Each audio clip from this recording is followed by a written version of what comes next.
Penyelesaian sengketa bisnis melalui mediasi di pengadilan, kelompok 4. Halo semuanya, perkenalkan nama aku Asyifa, NIM akhir 092. Nama saya Muhammad Hanif, NIM 102. Nama aku Rahma Alicia, NIM akhir 113. Perkenalkan, nama saya Fatih Ridho Maulana, NIM akhir 124. Nah, teman-teman pada tahu nggak sih proses mediasi secara umum itu apa? Nah, ini dia pengertiannya.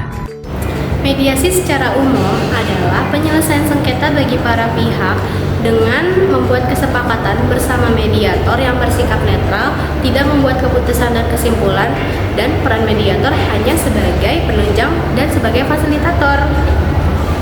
Nah, teman-teman, setelah dijelaskan mediasi secara umum, ada loh mediasi secara pengadilan. Ini penjelasannya. Mediasi di dalam pengadilan diatur dalam pasal 130 HIR atau pasal 154 RBG, sebagaimana mediasi dikoneksikan di dalam sistem berperkara di pengadilan. Diatur di dalam Perma nomor 2 tahun 2003, lalu disempurnakan atau direvisi pada Perma nomor 1 tahun 2008, kemudian direvisi kembali pada Perma nomor 1 tahun 2016. Unsur-unsur mediasi. Mediasi meliputi unsur-unsur yang pertama, penyelesaian sengketa yang dilakukan meliputi perundingan untuk mencapai perdamaian dalam penyelesaian sengketa. Yang kedua, perundingan ini dilakukan oleh pihak yang bersengketa dan pihak ketiga yang bersifat netral atau tidak memihak. Yang ketiga apa kedua nih? Ketiga ya. Yang ketiga, mediator berfungsi untuk membantu menemukan para pihak dalam menyelesaikan sengketa. Yang keempat, mediator tidak memihak untuk dan memaksakan dalam menyelesaikan sengketa. Nah, teman-teman, setelah kita dengar penjelasan tentang mediasi secara umum dan juga mediasi secara pengadilan, lalu kita akan membahas tentang tahap-tahap mediasi. Ini penjelasannya. Tahap mediasi itu terbagi menjadi 3. Yang pertama itu adalah tahap penetapan mediator, tahap proses mediasi, dan yang ketiga itu tahap akhir mediasi. Pertama, tahap penetapan mediator.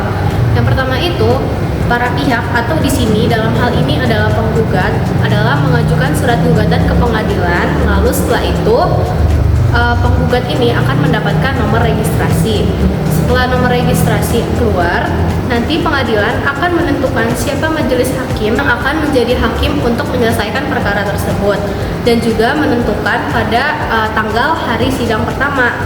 Selanjutnya, pada hari sidang pertama, majelis hakim berkewajiban untuk menjelaskan bahwa para pihak ini harus melewati proses mediasi sebagai salah satu proses peradilan. Setelah menjelaskan harus mengikuti proses mediasi, hakim akan menjelaskan bahwa para pihak dapat menentukan mediator atau dapat memilih mediator, dan mediator di sini terbagi menjadi 2, yaitu mediator hakim dan juga mediator bukan hakim. Mediator bukan hakim ini harus mempunyai sertifikat sebagai mediator. Dalam mediasi ini ada tahap-tahap apa aja sih? Yang pertama itu ada tahap pramediasi. Di tahap pramediasi ini, mediator akan menyusun langkah-langkah yang akan dilakukan sebelum mediasi benar-benar dimulai. Dan dalam tahap ini apa yang akan dilakukan mediator?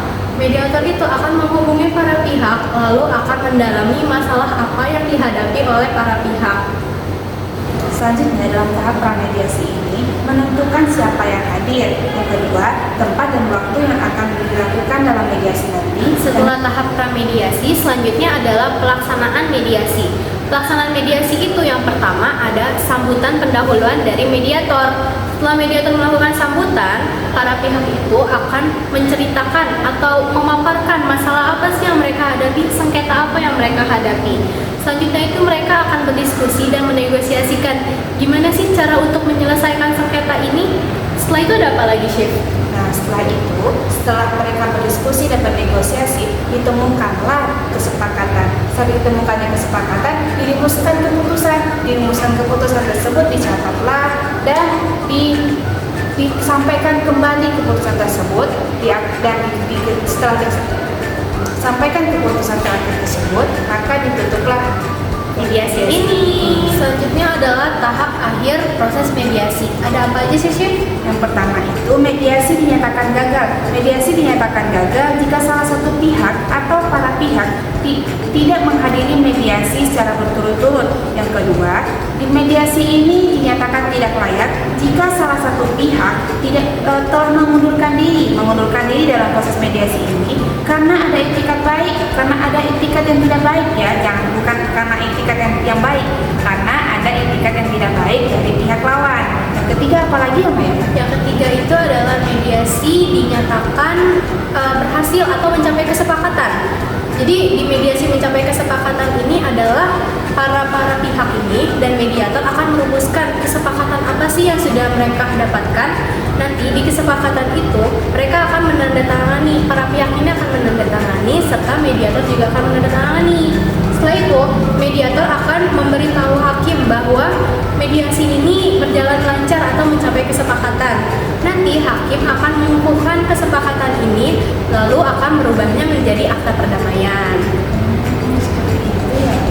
Nah, selanjutnya itu adalah mediasi tidak mencapai kesepakatan. Mediasi tidak mencapai kesepakatan ini adalah para pihak itu tidak setuju dengan kesepakatan masing-masing dan merasa tidak adil dengan kesepakatan itu. Lalu para pihak ini merasa kayak nggak usah lewat mediasi deh, kita lewat pengadilan aja litigasi, nggak perlu ada mediasi gitu. Nah, nanti berkas-berkas selama mediasi itu bila mediasi dinyatakan gagal akan dimusnahkan atau akan dibuang. Dan mediator akan memberitahu ke hakim bahwa mediasi dinyatakan gagal atau tidak mencapai kesepakatan. Kelebihan mediasi itu apa aja sih? Apa ya?